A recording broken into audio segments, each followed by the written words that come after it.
MMDJ.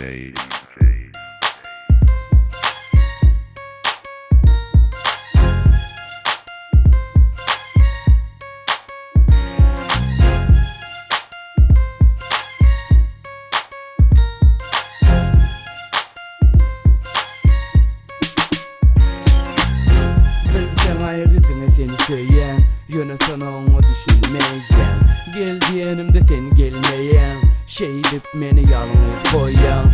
Bilsen ayrıldığını seni söyleyen, yöne sana onu düşünmeyen, geldi yanımda sen gelmeyen, şey edip beni yalnız koyan. İlk görünümde havladım seni, sen bana düşünmeyen, terk etme beni. Ağlamasın sevmezdim seni, yalvar yarın indi canım ağlatma beni. Gece gündüz yolumu karışandan çıkmaya, cana denimde sana aslen için etmeye.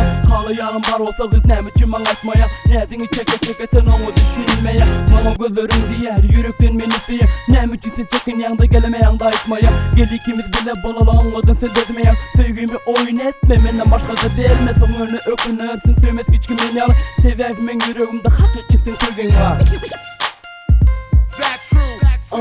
Yeah. Bilsen ayrıldığını seni söyleyen, yöne sana onu düşünmeyen, geldi yanımda sen gelmeyen, şey edip beni yalnız koyan. Bilsen ayrıldığını seni söyleyen, yöne sana onu düşünmeyen, geldi yanımda sen gelmeyen, şey edip beni yalnız koyan. Sen onu söyleyen, oğlum seni söyleyen, seyret onun gözlerinde sana seyreder.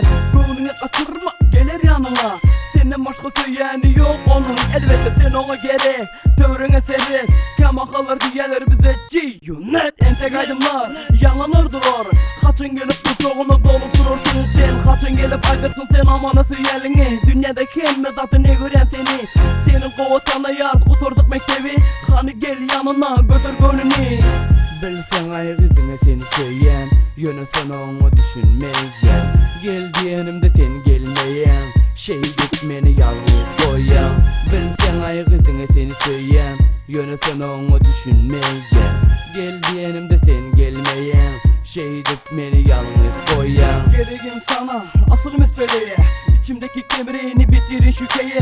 Hep karşına sorum çıkardım, sonunda da onu gözlerimi yıktım. Biliyorum bunu istemede yaktım, dice ama yıpırımcıyı bıraktım. İptiklarım coşu alıp götürdü benden, çıldırma güzelliğimi söyle neden. Sabahları tapmadan, geçirmeli yapmadan, kara kara uyaları iftimi olamadan. Al beni öp bebe, hiç armıyorsun, konu sana tortudu mesiyorsun. Hanginiz beyaz, hanginiz beyaz, seni gözyaşına gülümse biraz. Zulümleri yıktım, sevdim seni, ne dediğimi içim ekmedim ki. Aman seni yaktı mı, çaktı mı, çevirdi. Bırakma gönecek beni ikimizi, artık istiyorum beni gibi olasa bir. Bana bak ne diyor Kayahan abi. Bilsen ayrıldığını seni söyleyen, yöne sana onu düşünmeyen, geldi yanımda sen gelmeyen, şey edip beni yalnız koyan. Bilsen ayrıldığını seni söyleyen, yöne sana onu düşünmeyen, geldi yanımda sen gelmeyen, şey edip beni yalnız koyan. G-Unit.